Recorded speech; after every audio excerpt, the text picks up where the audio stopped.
Halmashauri ya jiji la Arusha ni miongoni mwa miji 45 wanufaika wa mradi wa uboreshaji wa miundombinu ya miji Tanzania, yaani TACTIC. Jiji hili lipo katika kundi la kwanza ya utekelezaji yenye miji 12 ambapo tayari miradi ya awamu ya kwanza ya barabara na mitaro yenye thamani ya takriban shilingi bilioni 20 ilianza kutekelezwa kwa kusaini mikataba ya ujenzi mwezi Septemba 2023. Mheshimiwa Mwenyekiti, kukosekana kwa wakandarasi wenye vigezo kupitia zabuni zilizotangazwa Machi 2024 katika miji minne ikiwemo halmashauri ya jiji la Arusha, serikali imetangaza zabuni ya kumpata mkandarasi kwa mara ya pili, yani re-advertisement, tarehe 11 Machi 2025. Mchakato huu unatarajiwa kukamilika mwishoni mwa mwezi Aprili 2025 ambapo mshindi atatangazwa. Mheshimiwa Mwenyekiti, utekelezaji unatarajiwa kuanza mwezi Mei mwaka huu 2025 ambapo ujenzi huu unatarajiwa kuwa wa mwaka mmoja na unatarajiwa kukamilika ifikapo Mei 2026. Asante.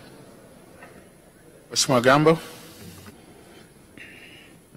Mheshimiwa Mwenyekiti, tunafahamu kwamba Daktari Samia Suluhu Hassan ametutafutia mradi wa TACTIC kwa ajili ya kujenga stendi hii na fedha zipo. Sasa maswali yangu mawili madogo ya nyongeza. Tumekuwa tukipata majibu ya serikali ndani ya bunge hili ambayo hayatekelezeki zaidi ya mara 4. Je, Mheshimiwa Naibu Waziri yuko tayari kujiuzuru endapo ikifika Mei mwaka huu mkandarasi haja kwenda site kule Bondeni City kwa ajili ya kuanza ujenzi wa stendi ya kisasa? Lakini la pili, kumekuwa na baadhi ya viongozi wamekuwa wanatoa kauli za kwamba mchakato wa ujenzi wa stendi umekwama kwa sababu ya mbunge. Je, serikali iko tayari kutoa majibu kwa wananchi wa jimbo la Arusha mjini, ni nini hasa kinakwamisha kuanza kwa ujenzi wa stendi?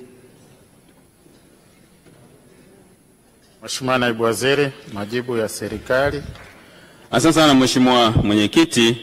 Kwanza nianze kwa kumhakikishia Mheshimiwa Mrisho Mashaka Gambo, mbunge wa Arusha mjini, kwamba tunafahamu ni kweli serikali imekuwa na dhamira ya dhati kama ilivyo dhamira Mheshimiwa Rais wetu Dr. Samia Suluhu Hassan la kutenga mabilioni ya fedha kwa ajili ya ujenzi wa stendi na miundombinu mbalimbali katika jiji la Arusha. Na ni kweli kwamba baadhi ya miundombinu kazi imeanza, lakini tunafahamu sana umuhimu wa stendi ya pale Bondeni City katika jiji la Arusha, lakini lazima taratibu za manunuzi zifuatwe.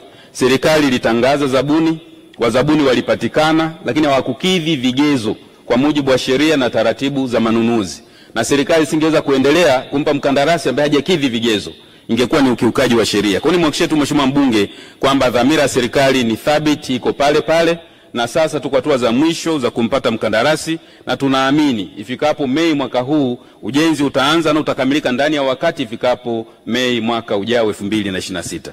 Lakini pili, Mheshimiwa Mwenyekiti, si kweli kwamba Mheshimiwa mbunge wa Arusha mjini ndiye anayekwamisha ujenzi wa stendi ya Bondeni City. Si kweli, kwa sababu taratibu za manunuzi zimekuwa zikiendelea na kumekuwa na mapungufu kwa makandarasi waliopatikana, na serikali imeendelea kuhakikisha kwamba inafanya re-advertisement ili mkandarasi sahihi kwa mujibu wa sheria apatikane. Kwa naomba niwahakikishie wananchi wa jiji la Arusha kwamba Mheshimiwa mbunge wa jimbo hilo amekuwa akifuatilia mara kwa mara, na serikali hii sikivu ya awamu ya 6 itahakikisha inatekeleza mradi huo kwa wakati. Asante.